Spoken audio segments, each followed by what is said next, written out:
Oke, Pak, lanjutan nih dari yang part 1 nih, terkait tentang waktu. Mana nih Pak lanjutannya? Oke, sementara saya tidak akan melanjutkan itu dulu. Oke. Tapi ini nanti ada kaitannya dengan itu. Kita lebih detail lagi sekarang, Ya. mengurai, menganalisa tentang kenapa sih kita ini harus berlomba dengan waktu, sehingga kita tidak berada dalam kerugian. Mari kita urai sedikit. Waktu ini terdiri dari tahunan, bulanan, mingguan, harian, jam, menit, dan detik. Itu sudah sunatullah sepertinya.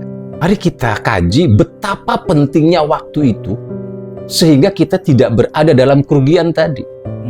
Baik, yang pertama kita ulas sedikit tentang pentingnya waktu 1 tahun. Oke. Kalau kamu ingin tahu pentingnya 1 tahun, coba tanyain sama mereka yang tidak naik kelas. Ada anak SD kelas 1 nggak naik kelas ke kelas 2, tetap aja di kelas 1. Tetap aja di kelas 1 tahun. 1 tahun. Temannya sudah naik, dia masih tetap di situ. Bagaimana perasaannya? Bosen, kecewa, jenuh. Nah, tidak hanya kepada anak itu saja, tentu akan berakibat kepada orang tuanya juga. Oleh karena itu, bagaimana kita memacu diri untuk jangan sampai kita tinggal kelas. Jadi kita harus memacu diri. Kemudian kita di breakdown lagi. 1 bulan. Kalau kita ingin tahu tentang pentingnya 1 bulan itu, coba kamu tanya kepada ibu hamil yang sedang menunggu kelahiran anak. Ternyata dia terlambat 1 bulan. Harusnya 9 bulan. Harusnya 9 bulan. Oke. Tapi mungkin karena segala sesuatu hal, naudzubillah min dzalik, jangan sampai terjadi. Bisa saja lebih. Betapa tersiksanya. Jadi lagi-lagi pentingnya waktu. Kemudian kita turunkan lagi. 1 minggu.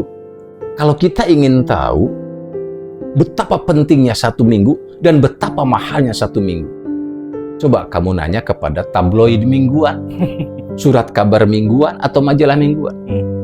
Kalau dia sampai tertinggal momen-momen atau event-event tertentu yang harusnya dia liput dan mendatangkan hasil, ternyata dia lewat begitu saja, maka berapa dia kerugian perusahaan itu? Itu 1 minggu. Iya. Kita turunkan lagi kepada 1 hari. 1 hari. Betapa pentingnya 1 hari.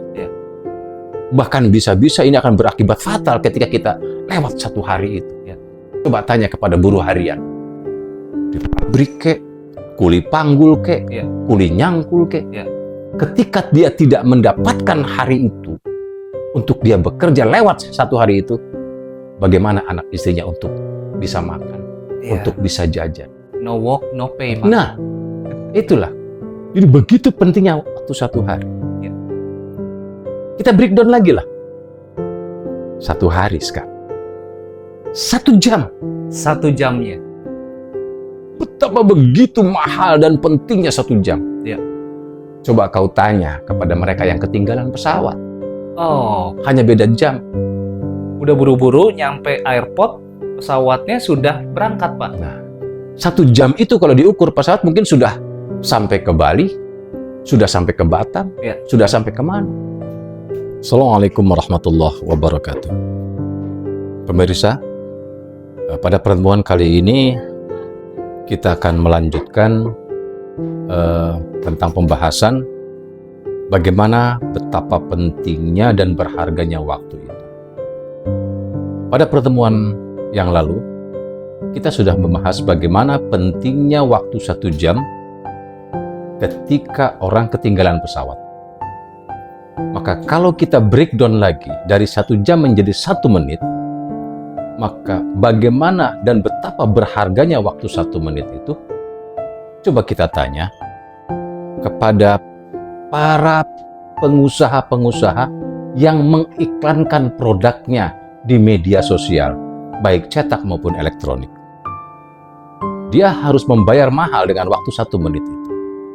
Maka rugilah kita kalau kita kehilangan 1 menit tanpa kita membuat sebuah karya dan sebuah perilaku kita yang baik.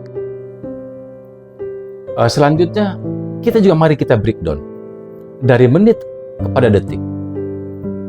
Jangan dianggap sepele waktu 1 detik. Kenapa?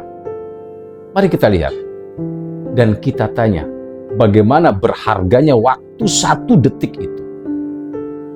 Kalau itu kita tanyakan kepada para pelari tingkat internasional yang berlomba dalam ukuran detik. Kehilangan 0, sekian detik, maka dia kehilangan hadiah yang begitu besar. Jelas kan? Makanya Tuhan itu selalu mempresur kita untuk selalu menghargai dan memanfaatkan waktu kita. Kemudian kita juga sedikit membahas dalam pertemuan kali ini, kita mencari kemana yang 6 jam itu.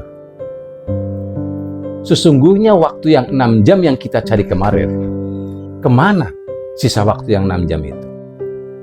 Sesungguhnya yang 6 jam ini sudah kita lakukan dalam langkah dan perilaku kita dalam keseharian. Tetapi bagaimana 6 jam ini bisa bermakna dalam kehidupan kita, baik di dunia, lebih-lebih nanti untuk bekal di akhirat, yaitu dengan selalu zikrullah. Zikir tidak harus memegang tasbih. Zikir juga tidak harus duduk bersila di atas sejadah. Zikir juga bisa kita lakukan dengan setiap relaan nafas kita. Sehingga waktu 24 jam ini tidak ada yang tersisa dan tidak ada yang terbuang percuma. Semuanya kita gunakan untuk ibadah kepada Allah Subhanahu wa Ta'ala. Cari di dunia untuk bekal hidup seakan-akan kita hidup selamanya, dan carilah akhirat seakan-akan kita mati besok.